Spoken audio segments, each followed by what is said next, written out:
양승태 대법원장 후임자로 김명수 춘천지법원장을 지명했습니다. 사실 이 김명수 지금 춘천지법장이 원래 계속 대법원장 후보로 거론이 돼 왔는데 이제 실제 지명으로까지 이어질 것인가에 대해서는 굉장히 좀 관심이 많았어요. 그런데 어제 이제 청와대 대변인의 논평을 보면은 사법행정민주화 선도의 책임자다 이렇게 설명을 했는데 특히 그 김명수 후보자는 88년과 2011년에 설립된 이제 이게 진보 성향 법관들의 모임으로 평가되는 우리법 연구회 또 국제인권법 연구회 회장을 지냈기 때문에 앞으로 이제 지금까지 많이 이제 논란이 됐던 그 사법부 내부의 비민주성에 대한 대대적인 개혁 작업을 예고하는 것이 아닌가 하는 그런 평가가 나오고 있습니다. 일단 김명수 후보자의 얘기 한번 들어보고 토크 시작하겠습니다.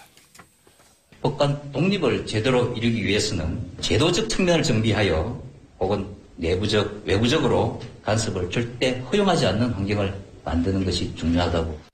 대법원 재판연구원 빼고는 다 법정에서 지냈는데 국민들의 요구에 부응하기 위해서 최선의 노력을 하겠습니다. 자, 당장 오늘 이제 조간신문들은 진보 성향 판사다라고 이제 제목을 달고 있습니다.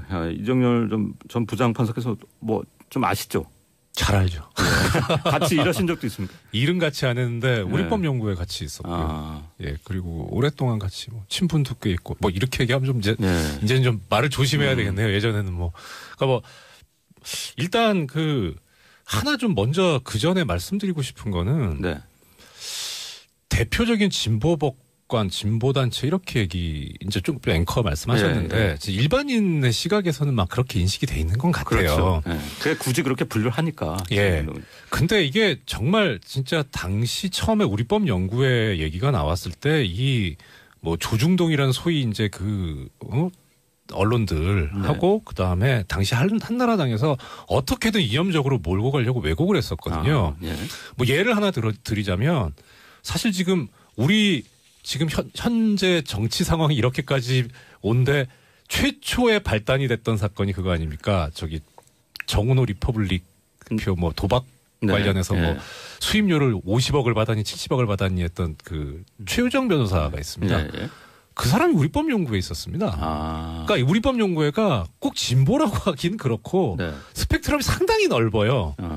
다만 그거는 이제 젊은 법관들의 법 연구라든지 아니면 이제 사법 독립성을 좀 연구하기 위한 그런 이제 모임으로 봐도 되겠습니다. 원래는 시초는 그거였습니다. 그러니까 이름이 왜 우리법 연구회냐면 우리나라 법이 일본에서 직접 개수됐고 쭉 거슬러 올라가면 독일법, 프랑스법 이렇게 올라갈 수 있는데요. 학교 다닐 때 배운 게 이제 독일에서는 어떻다, 독일 학서는 어떻다, 독일법은 어떻다 이런 걸 많이 들은 거예요. 그러니까 우리나라 법은 오히려 이론이 발달이 안 돼 있으니까 이론은 독일법 쪽을 배우고 법은 우리나라 법을 해석해서 적용하려니까 괴리가 생기는 거죠. 그게 이제 실제 벌어진 일이 재판하니까 현장에서 벌어져 버린 겁니다. 그래서 거기에 문제의식을 느낀 사람들이 우리 법을 독일법에서 일본법 말고 우리 법을 좀 공부해보자 해서 만든 거였거든요. 그러다 보니까 이제 자연스럽게 나오게 된 게 당시 시대 상황이나 사법 상황 자체가 법을 제대로 안 지키는 사법 수뇌부 지금 이제 결국 그게 쌓이고 쌓여서 양승태 대법원장 체제에서 이제 사법부 블랙리스트까지 나왔습니다만 법을 제대로 좀 알고 지키고 해보자. 그리고 어떻게 하면 내부적 외부적으로 사법권에 대한 침해를 막을 것이냐라는 고민. 이런 것들을 연구하다 보니까 그렇게 된 건데 어떻게 보면 진보적이라기보다 현행법을 제대로 지키고 해석하자는 모임이었죠. 하여튼 근데 이제 최근에 현 대법원장 체제에서 좀 이제 논란을 일으켰던 그 사건 그것도 발단이 된 것이 국제인권법 연구회 세미나 아니었나요? 그렇죠. 여기서도 김명수 후보자가 이제 회장을 지내셨기 때문에 좀 그런 이제 분류를 언론들이 이제 하는 것 같은데 자, 일단 김명수 후보자의 이제 동료 법관들일까요? 아니면 후배 법관들의 평판은 어떻다고 봐야 되겠습니까? 이렇게 표현 드릴게요.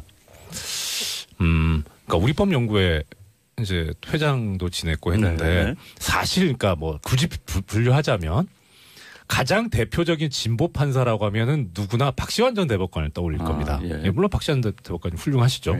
그런데 이제 저희 우리법 연구에 있었던 저를 비롯한 사람들의 그 생각은 뭐냐면 박시환 대법관 같은 경우에는 특히 초안지로 치자면 한신 나가서 전투를 전쟁을 이겨요. 그러니까 보면 외부적으로 뭔가 다 하시는 것 같고 화려합니다. 뭐 물론 그렇기도 하고 여러 가지 중요한 결정이나 판결도 많이 하셨고요. 네. 그러니까 이제 그분을 보면 사실 어떻게 보면 후배들은 좀 어렵죠. 좀 유명한 분, 대단한 분, 그러니까 우러러보고 존경한다고 하면 모를까. 네. 뭐 이렇게 친근하다고 하긴 약간 좀 그런데 김명수 후보자 같은 경우에는 초안주로 치면 소하 같은.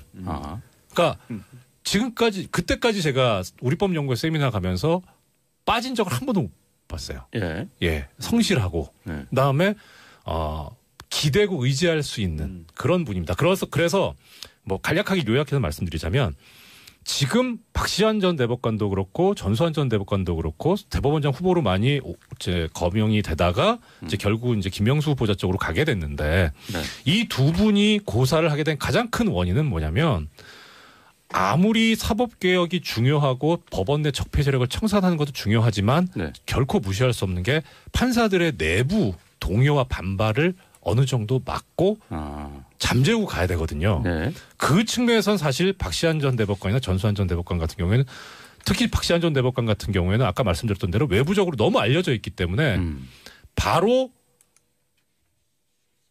이 사법개혁이나 이런 부분이 아닌 그분의 성향을 가지고 다툼이 벌어질. 그러니까 내부적으로도 그렇고 사법개혁을 나가는 데 있어서 엉뚱한 데 발목이 잡힐 수 있는데 김명수 후보자 같은 경우에는 전혀 그렇지 않아요.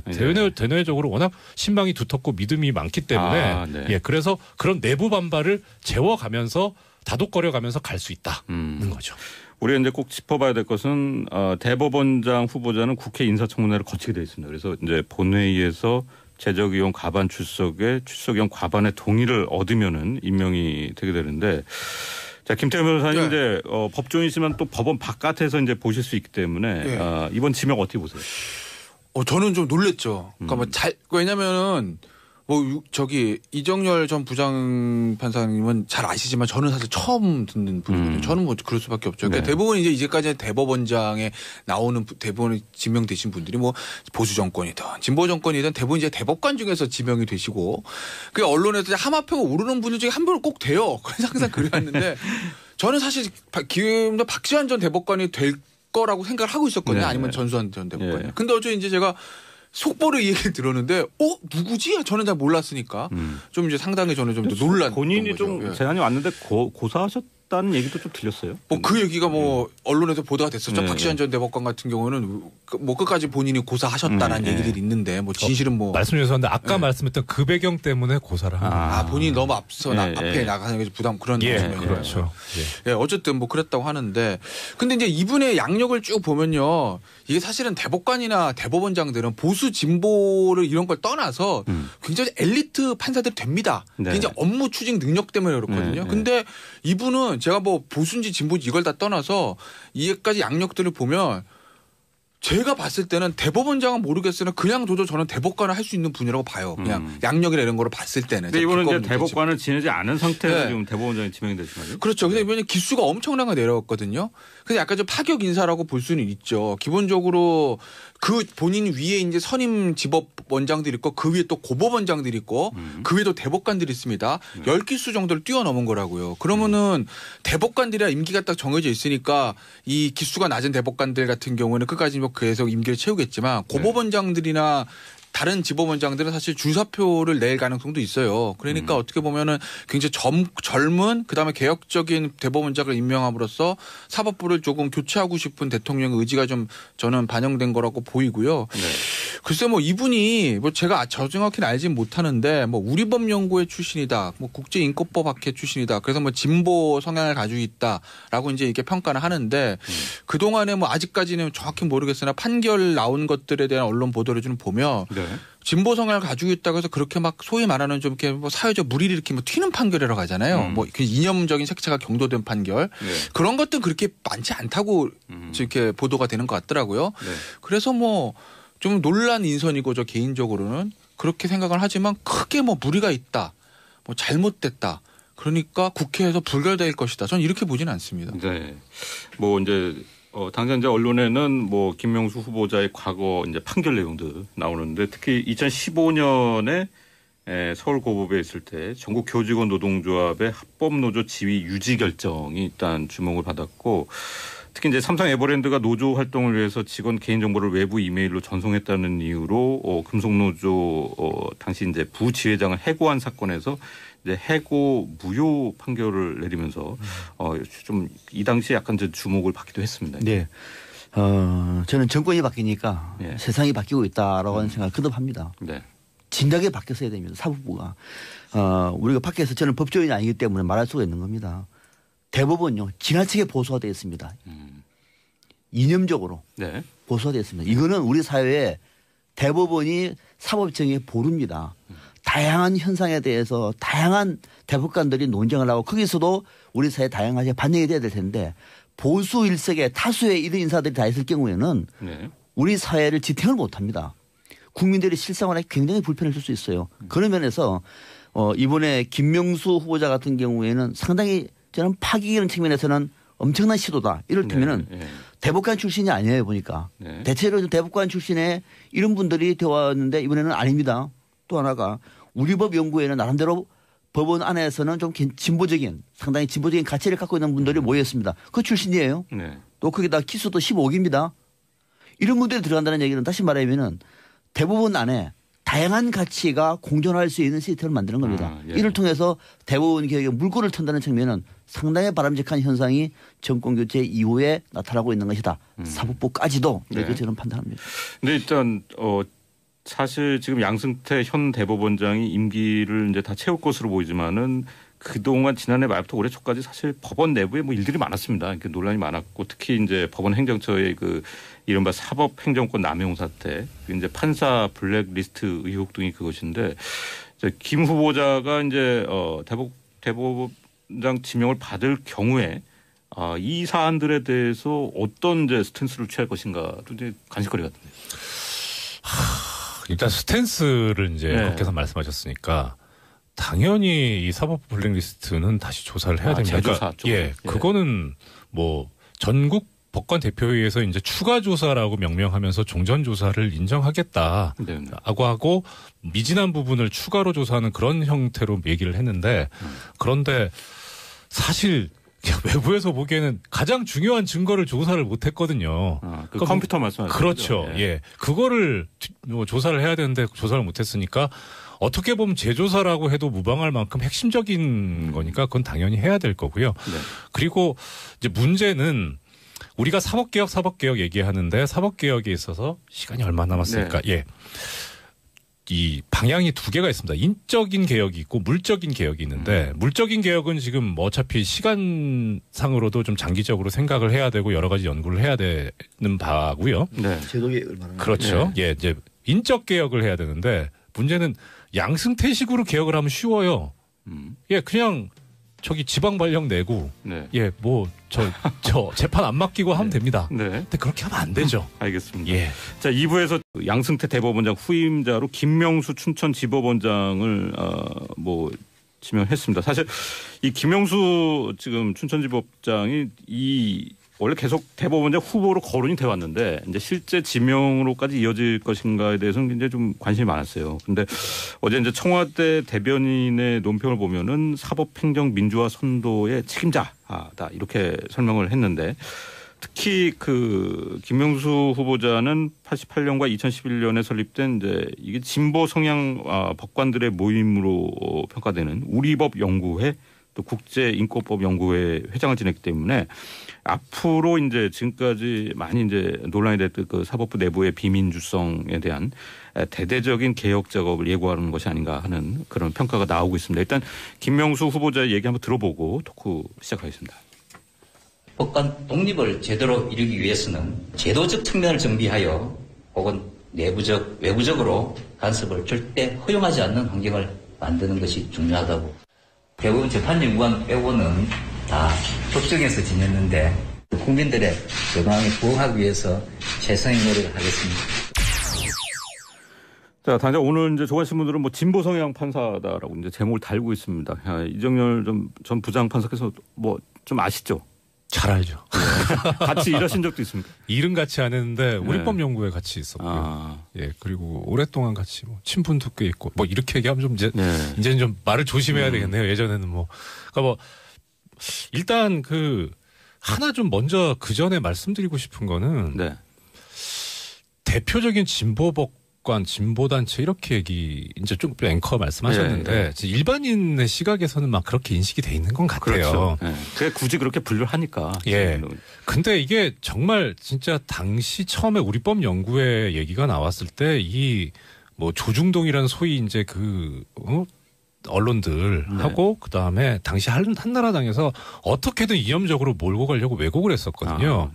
뭐 예를 하나 드리자면 사실 지금 우리 지금 현재 정치 상황이 이렇게까지 온데 최초의 발단이 됐던 사건이 그거 아닙니까? 저기 정은호 리퍼블릭 표 뭐 도박 관련해서 뭐 수임료를 50억을 받았니 70억을 받았니 했던 그 최유정 변호사가 있습니다. 그 사람이 우리법 연구회에 있었습니다. 그러니까 우리법 연구회가 꼭 진보라고 하긴 그렇고 스펙트럼이 상당히 넓어요. 다만 그거는 이제 젊은 법관들의 법 연구라든지 아니면 이제 사법 독립성을 좀 연구하기 위한 그런 이제 모임으로 봐도 되겠습니다. 원래는 시초는 그거였습니다. 그러니까 이름이 왜 우리법 연구회냐면 우리나라 법이 일본에서 직접 개수됐고 쭉 거슬러 올라가면 독일법, 프랑스법 이렇게 올라갈 수 있는데요. 학교 다닐 때 배운 게 이제 독일에서는 어떻다, 독일 학서는 어떻다, 독일법은 어떻다 이런 걸 많이 들은 거예요. 그러니까 우리나라 법은 오히려 이론이 발달이 안 돼 있으니까 이론은 독일법 쪽을 배우고 법은 우리나라 법을 해석해서 적용하려니까 괴리가 생기는 거죠. 그게 이제 실제 벌어진 일이 재판하니까 현장에서 벌어져 버린 겁니다. 그래서 거기에 문제의식을 느낀 사람들이 우리 법을 독일법에서 일본법 말고 우리 법을 좀 공부해보자 해서 만든 거였거든요. 그러다 보니까 이제 자연스럽게 나오게 된 게 당시 시대 상황이나 사법 상황 자체가 법을 제대로 안 지키는 사법 수뇌부 뭐 지금 이제 결국 그게 쌓이고 쌓여서 양승태 대법원장 체제에서 이제 사법부 블랙리스트까지 나왔습니다만 법을 제대로 좀 알고 지키고 해보자. 그리고 어떻게 하면 내부적 외부적으로 사법권에 대한 침해를 막을 것이냐라는 고민.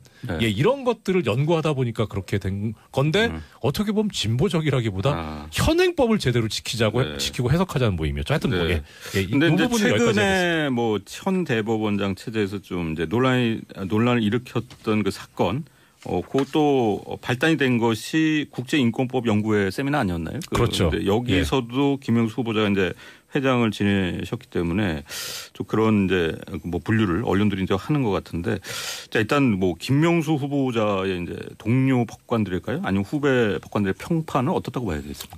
뭐 이렇게 표현 드릴게요.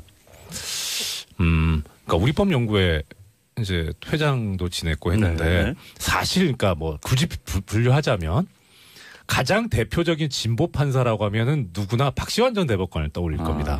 물론 박시환 대법관이 훌륭하시죠. 그런데 이제 저희 우리법 연구에 있었던 뭐 저를 비롯한 사람들의 그 생각은 뭐냐면 박시환 대법관 같은